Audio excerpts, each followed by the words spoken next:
Morning and welcome back to another comparison video. At this time, the Range Rover Autobiography against the Tesla Model X.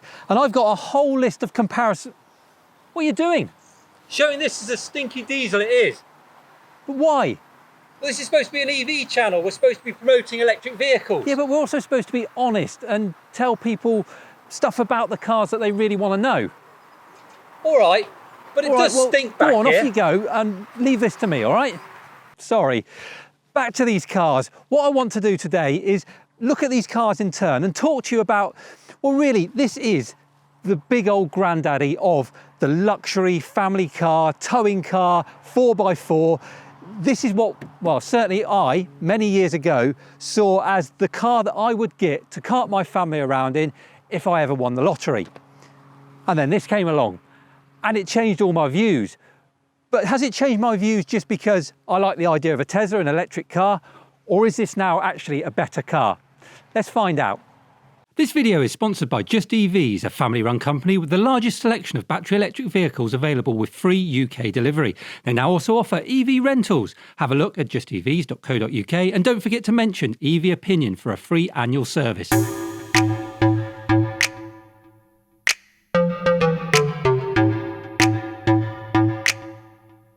Before we start getting inside these vehicles and properly poking around them, let's start with some cold hard facts about the dimensions of these vehicles, because when you speak to a lot of people here in the UK, they view the Model X as a monstrous American vehicle that's no good in and around the countryside here in the UK.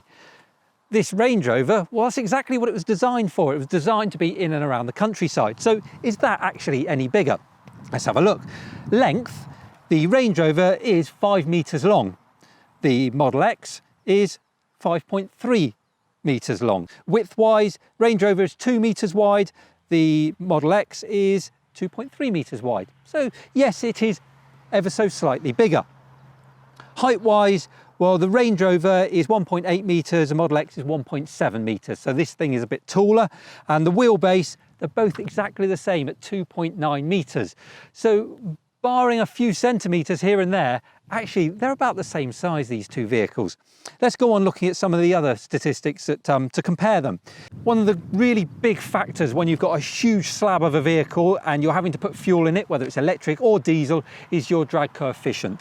In the Range Rover, it's 0.36. In the Model X, it's 0.24. So that thing is much more efficient at getting through the air, as you would expect, let's be honest.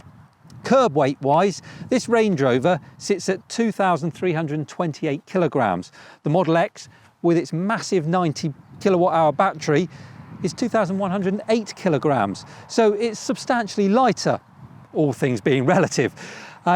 If we start then looking at the powerhouses, their engines and batteries, etc. Well, this Range Rover has a 8-geared automatic box, 5-litre supercharged V8. Now, doesn't that just sound good when you say it?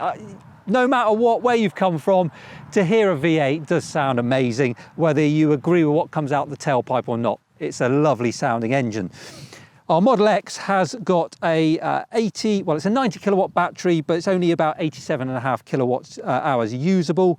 The motor is 345 kilowatts. So what we see there then, horsepower wise, this Range Rover gives out 503 horsepower, the Model X 417. But that's not the full story, of course, is it? Because torque, 625 newton meters of torque, Model X 660 newton meters of torque. So that thing, when we're talking about towing and getting off the line, is much, much better. Top speed, they're both limited to 155 miles an hour. Of course, they're both capable of doing a lot more. 0 to 60, they're both about 5 seconds. This is 0.1 of a second slower. It means nothing, does it, in the real world? And range-wise, this is where it gets really tricky because everybody drives, whether it's a diesel or electric vehicle, completely different, with different loads in. But this thing, you're looking at anything probably between 350 and 400 miles to a tank of diesel. That between 180 and 230 miles, again, depending how you drive it. I have been told by the owners of that Model X that they will tow a horse box with 2 horses in, so fully loaded up, and they can cover 150 miles in one charge. So that gives you some real world figures to know that not only can it tow, it can tow a reasonable distance, let's be honest. And overall cargo volume, well, this one you're looking at 2,030 litres, the X 2,492 litres. Again, it depends on the configurations inside, but that gives you a maximum cargo volume. So there's all the boring stuff out the way. Let's go and have an actual look around these cars. And I'd like to start with the front of them because, well, this is what we see, isn't it? This is the big nose that comes towards you, and this is, well, this is what I used to get excited about. This is what I used to see, and I thought that is just oozing class, and it just gives you such a commanding vehicle on the road that, well, why wouldn't you want to put your family in there and be all safe and have everything you could ever want?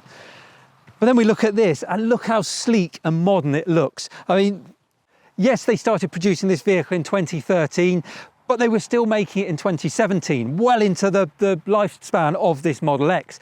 And they really are chalk and cheese, aren't they? And I think here we can really see why that drag coefficient is so different. This is so much sleeker. This is, as I said, a great big slab of a grille at the front. So the fronts, well, as with everything I talk about round here, it's all personal preference, isn't it? It's personal taste. I still love the look of that, but this for me, it just looks futuristic. And if you watch me regularly, I love my tech. I love new things, and this one ticks the box there for me. Let's head on round the side and have a look round there. And we just see it carry on, don't we, at the side of this Model X, that, well, all that drag coefficient, the handles are tucked away, everything looks sleek, everything, well, it just looks like it's been designed in a wind tunnel, and you know that this thing is going to cut through the air. All right, there's nothing overly exciting about this if you don't open these great big back doors up and they flip up like, are they gull wings, are they eagle wings? I think it depends where you're from, but that's the flash thing. But just looking at it from the side, it just looks modern. Compare that to the Range Rover. And what I do love about these Range Rovers on the side is, well, just how in proportion they look. Considering this is a massive car, it's really tall, really long. There's no bulbous bits, there's no bits overhanging, there's no bits you look at and you think they just look wrong. I think what they've done is they've put some very clever detailing in to break the side of it up, because otherwise it's just one big slab of metal. These gills here, I think, are the perfect addition. They don't seem to do anything. They're just a bit of a design feature, but they break up that side from the front into the middle just to make it all look in proportion. I think it just looks really, really classy back here. Let's go to the back and finish up there. And the back, it just carries on, doesn't it? It still looks classy, it still looks nice. The thing we find with this one is this tow bar. Well, there's a big gap, isn't there? Some of the trim's missing. Now, whether that's because this tow bar didn't fit or the trim's fallen off or it's just a bad option, I don't know. But don't take it that they all look like this with tow bars on. That should be a neater finish. But otherwise, considering this was first released in 2013, things like the lights and the general feel of the vehicle is still, I think, quite modern. Let's go and compare that to the X. And if you want to talk about it being modern, well, this is modern, of course it is. There's nothing exciting about it, but it just looks fresh. It looks, well, as a Tesla should, I guess. But the big interesting thing for me on here is the tow bar. It's a really neat option. It's an optional extra, you do have to pay for it, but it comes off, it's detachable. So most of the time you can drive around with this nice sleek back. When you need it, you pop it into the chassis underneath, you pin it in place, all the electricals, bits and pieces are under there, and you just hitch up and you go. So that makes things really, really easy. Both cars have got cameras at the back, which helps with that hitching up.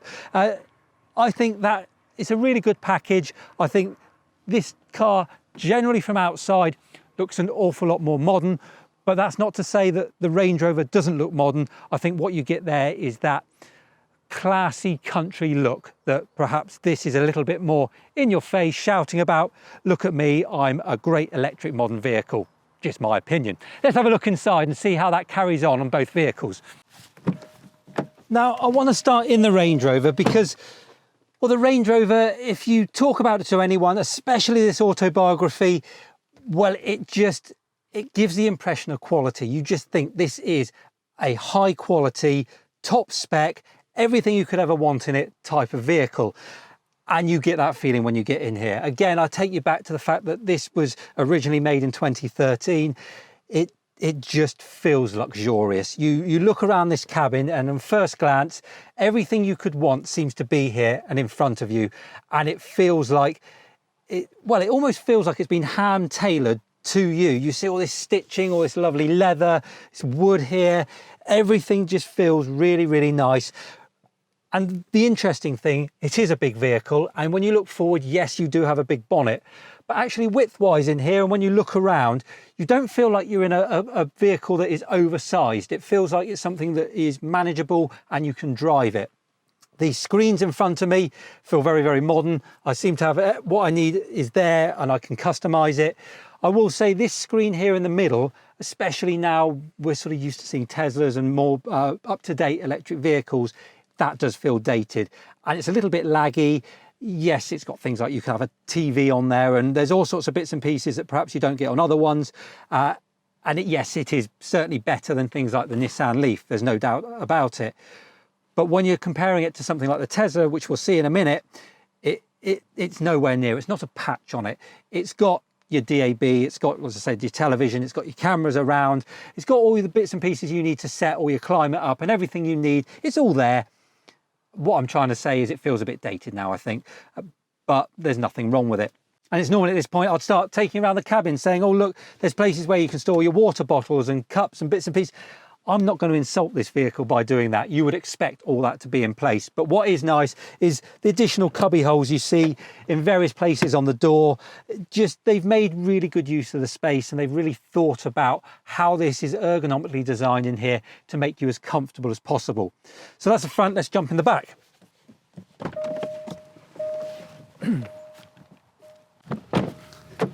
And back here, well, just wow. I mean, to be a passenger in the back of this vehicle, it must be incredible.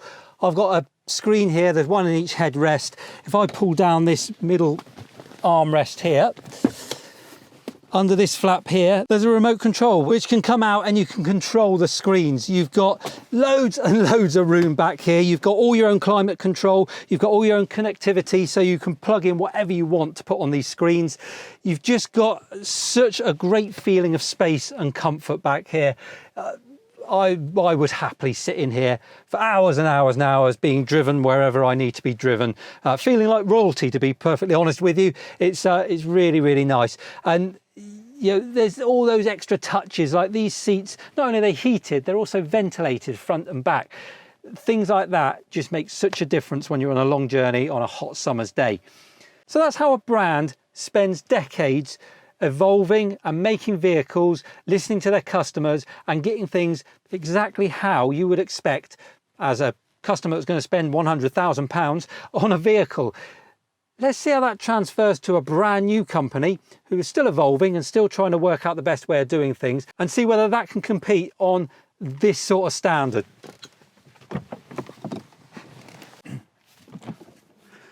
And there's a couple of things we immediately noticed just getting into this car. The first, look at those powered doors. Now that has got a soft close if you don't shut the door properly, the Range Rover. This has got powered doors all the way around it. Also, it feels more modern in here. Now, I think a lot of that is to do with the black interior and these lovely black seats, but it does just generally feel a much more modern car and a much more simplistic car. Now, that could be a good thing or a bad thing, depending on your point of view. But rather than having dials and buttons everywhere, what we've got in here is one great big screen that controls everything. Now, I'm not going to bore you by taking you through every menu on here. Suffice to say, for me, this screen is absolutely brilliant. I've driven lots of Teslas now over many, many miles. And to begin with, I found it a bit of a concern because I felt like I had to look at the screen to do things quite a lot rather than finding buttons and dials. But you very quickly understand where things are. The things that you need, so your aircon and the radio, are very easy to find. And you can also customize the screen in front of you. So the things you use the most, you can have up there and use the steering wheel controls. So once you get used to these cars, they become second nature, very, very easy to use. But the rest of it, we talk about the inside of the Range Rover being high quality materials. Now, Tesla have come in for a lot of stick about the quality of their cars, and some of it absolutely justified.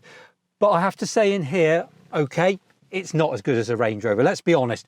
But the materials used still look really, really good. Look, Teslas are Teslas. They were very, very new. They concentrated very much on the technology of the cars early on, and perhaps some of the build quality wasn't great, but I think to level build quality at them in their more recent cars would be unfair. I think they're an awful lot better now. So it's very easy to knock them and just say they're badly made, but they're not all badly made, and they're getting better every year and every generation we go on. They get better and better and better, and it won't be long before they're up to the quality of that Range Rover. But for the moment, this year we're looking at, it's good. So the front are just loads of room, loads of comfort, a great big screen gives me that lovely feeling of space.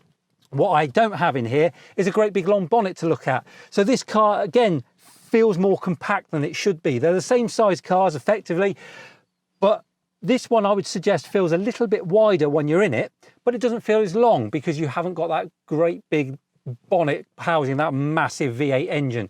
So everything feels compact, and again, driving this car, it doesn't feel anything like the size it actually is. Let's jump in the back.